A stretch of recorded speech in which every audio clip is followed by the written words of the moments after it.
Year 1919. On the streets of Bikaner, a 12-year-old boy learns to make bhujia from his aunt and starts selling it for just 2 paise. Completely unaware of the fact that one day this bhujia would become the foundation of a business empire worth thousands of crores, and one day his name, Haldiram, would be printed on millions of bhujia packets sold all over the world. This is the story of India's biggest snacking brand, Haldiram's. Haldiram was born in 1908 in a poor family in Bikaner. His grandfather used to sell bhujia in his small shop in the bhujia market, and since childhood, Haldiram had a lot of interest in bhujia. That is why at the age of just 12, he worked hard for hours every day and mastered the bhujia making process, and very soon started sitting in his grandfather's shop regularly. But like his grandfather, he was not satisfied with just earning some extra money from bhujia. He wanted to expand his business. The bhujia that Haldiram was selling was made from gram flour, but he noticed that the people of Rajasthan liked moth dal very much. People there used moth dal in many dishes. That's why Haldiram also started making his bhujia by mixing moth dal with gram flour. People found his new bhujia quite delicious and became an instant hit, but he did not stop here. He realized that his current bhujia was quite thick and soft, but if he could make it thin and crispy, then the eating experience of the customers would become quite satisfying. To achieve this, he had to first make his batter thin, and also needed a mesh whose holes were smaller than a standard mesh for it to produce a thin bhujia. He collaborated with many mesh makers in the market to make a perfect mesh, and also tried many iterations of his batter. Finally, after several months of experimentation, he made a perfectly thin and crispy bhujia. This new bhujia increased sales exponentially, but Haldiram's innovation was not limited to the recipe of bhujia only. Turns out that Haldiram was secretly a branding genius too. There were many other shops in the market which sold bhujia, but Haldiram wanted that the importance of his bhujia in the minds of customers should be many times than that of a normal bhujia. Haldiram knew that Maharaja Dungar Singh was the most popular king of Bikaner, and people respected him a lot. That is why Haldiram named his bhujia after Maharaja Dungar Singh, Dungar Sev. Labeled with the Maharaja's name, his bhujia stood out from all the other normal bhujias and also got a premium positioning. With this new branding, he also increased the prices, and customers happily accepted that price. In the next few years, Haldiram, along with his 2 brothers, had established the business well. And now at the age of 36, he also had a wife and 3 sons. Rising from extreme poverty, everything was going very well for Haldiram when in 1944 a big twist came in his life. Relations between the women of the house started deteriorating. The situation got so bad that Haldiram finally had to leave home and part ways. But the problem was that along with the house, Haldiram was also taken out of the business. The business which Haldiram had built with all his heart, today the same business, didn't even pay him a penny, and overnight he was on the road with his family. But due to his responsibilities, he had no time to be emotional. Haldiram quickly pulled himself together and started looking for work. One day while looking for work in the market, someone called his name. When Haldiram looked back, one of his childhood friends was standing behind him. This friend of his had returned to Bikaner after many years, and Haldiram told him everything about his situation. Years ago, Haldiram had helped his friend by giving him 200 rupees, and fortunately, he had not forgotten this favor. He returned 100 rupees to Haldiram the same day, and these 100 rupees proved to be a lifeline for Haldiram. First of all, he took a small house on rent for his family, and then started thinking of business ideas. His wife, Shampa Devi, used to make delicious moong dal, and moong dal was a staple dish for the people of Bikaner too. Then what? He decided to do business of moong dal. With the remaining money, he bought moong dal, spices and other items, and also set up a makeshift kitchen. Both would wake up early in the morning and prepare moong dal, and then Haldiram roamed around the market the whole day and started selling this dish to local workers and office goers. Within a short time, he started selling his original passion, that is bhujia, along with moong dal. Due to his hard work, taste, and quality, he developed a loyal customer base, and within a short time, he gathered money to rent a small shop. Within a short time of opening the shop, word spread in the market that Haldiram and his Dungar Sev were back. People started lining up in his shop, and within no time, Haldiram again became the local bhujia king. In the next few years, Haldiram focused only on growing the shop. But then something happened in the 1950s, which proved to be a big turning point for him. Haldiram had gone to Kolkata for the wedding of his friend's daughter. There he had prepared bhujia for all the guests, and when he saw the reaction of the guests after eating bhujia, he was quite surprised. Those people liked bhujia so much that they were not only praising it, but were also giving bulk orders to Haldiram. Haldiram had understood that expanding his business in Kolkata was a huge opportunity, especially because there was no big competition there who sold bhujia. In 1955, Haldiram sent his younger son, Rameshwar Lal, and his eldest grandson, Shiv Kishan, to set up business in Kolkata. Here too, he started with a small house and a shop of only 8 square feet. The beginning was slow, but eventually, even in Kolkata, his business started growing due to word of mouth, and within no time, he started selling 150 to 200 kilos of bhujia a day. Also, to attract Bengalis, according to their taste, he launched a salty snack named Bengali Mixture, which became quite successful. In the next 12 years, his shop grew from 8 square feet to 25 square feet, and the business was also doubling every year. Being a big city, the business of Kolkata branch had now become bigger than that of Bikaner branch. By 1968, all 3 sons of Haldiram were settled. His elder son, Mulchan, was handling the business of Bikaner. Satidas had separated from the family and opened independent shops, and Rameshwar Lal was running the Kolkata business.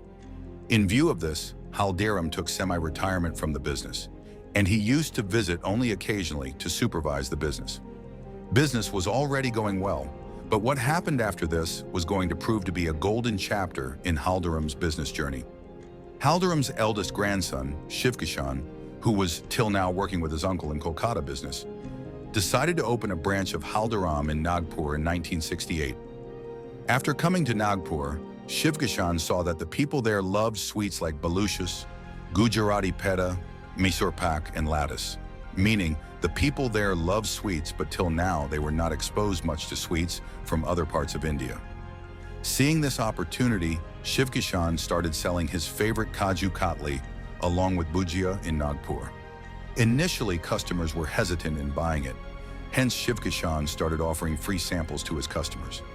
Once tasted, people went crazy for the kaju katli, and the demand skyrocketed. Seeing this success, Shiv Kishan also started offering sweets like Malai Laddu, Rasgulla, and Ras Malai. And knowingly or unknowingly, this was the beginning of Haldiram's becoming the biggest player in the Indian sweet industry. By 1971, 2 outlets of Haldiram's had opened in Nagpur, but Shiv Kishan did not want to stay here. One day, Shiv Kishan went to a restaurant named Kirti, which opened his eyes. That restaurant offered only dosa and lassi, and there was always a crowd of customers. It was from here that Shiv Kishan got the idea of converting Haldiram's from a shop into a restaurant. After discerning the market, he realized that Maharashtrians prefer South Indian dishes like dosa and idli more. Now he wanted to offer Bikaner's popular snacks like samosa and kachori in his restaurant. But before that, he had to bring customers to his restaurant. That is why he started with those dishes which were in demand, that is dosa and idli. Shiv Kishan opened a 30-seater restaurant, and very soon all the seats in his restaurant started being occupied. Seeing this, they doubled their seating capacity and also added samosa and kachori to the menu. The customers who came to eat dosa and idli, Shiv Kishan would ask them to try samosa and kachori, and as it happened with kaju katli, the same happened now. Most of the customers who tasted their samosa and kachori once became their regular consumers. In the next few years, multiple outlets of Haldiram's were opened in Nagpur, and due to this, Haldiram's in Nagpur had transformed from just a bhujia business to an Indian snacks, sweets, and restaurant business. In 1975, Kolkata branches Rameshwar Lal separated from the family business structure and became independent. An agreement is made according to which Rameshwar Lal will not do business outside West Bengal, and Mulchan and his sons will not enter West Bengal. By this time, the Nagpur branch of Haldiram's was doing very well, but Shiv Kishan had bigger plans than this in his mind. He wanted to expand in a city which would make Haldiram's a national-level brand, and that city was Delhi, the capital of India. Shiv Kishan chose his younger brother, Manohar Lal to expand in Delhi. By then, Manohar Lal was working in Bikaner business, and Shiv Kishan was seeing a lot of potential in him. In 1982, Manohar Lal came to Delhi with his younger brother Madhusudan and saw that Chandni Chowk was full of famous snacks vendors. He had never seen so much competition in his life. But the good thing was that along with the competition, there was also a lot of demand. Manohar Lal bought a place for his shop with the help of Shiv Kishan and started the business in 1983. For the next 1 year, working day and night, he built his reputation in the market and started breaking even when a big tragedy hit him. The terrible anti-Sikh riots of 1984 had scorched Delhi, and during this time, Manohar Lal's workshop and house too got burned down. For the next 2 months, Haldiram's business in Delhi had come to zero. But Manohar Lal did not give up. He took financial help from Nagpur and Bikaner and acquired a new 300 square feet workshop in Delhi and restarted the business. The reputation he had built came in handy and the business started picking up again. Over the next few years, he not only expanded his current workshop, but also established a new 2,000 square feet factory and also opened new outlets. Business was continuously growing, but even after all this, Haldiram's was still a medium-sized local business. But Shiv Kishan and Manohar Lal wanted Haldiram's to become a world-class consumer brand. People of every household in India should consume their products. He observed that after liberalization, brands like PepsiCo, Kellogg's, and Nestle have started selling convenience foods in India, basically packaged and ready-to-eat food.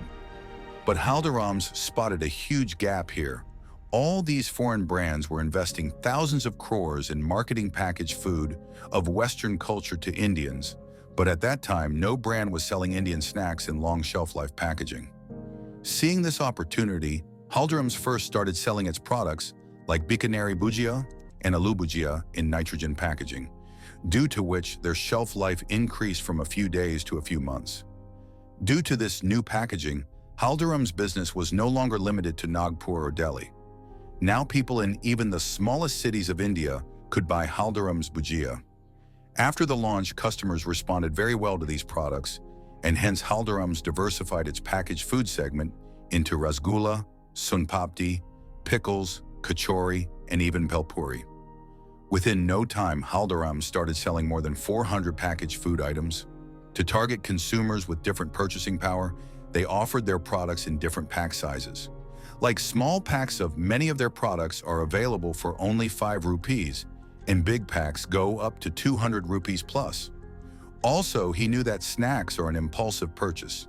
Therefore, Haldiram's, using the color psychology, made its packaging attractive.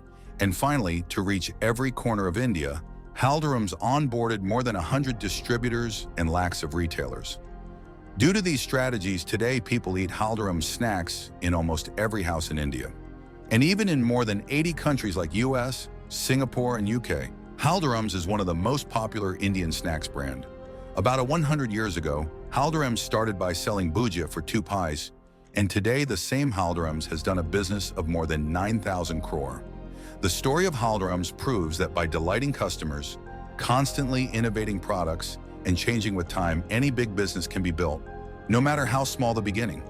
If you like this video, then I would recommend that you watch this video next.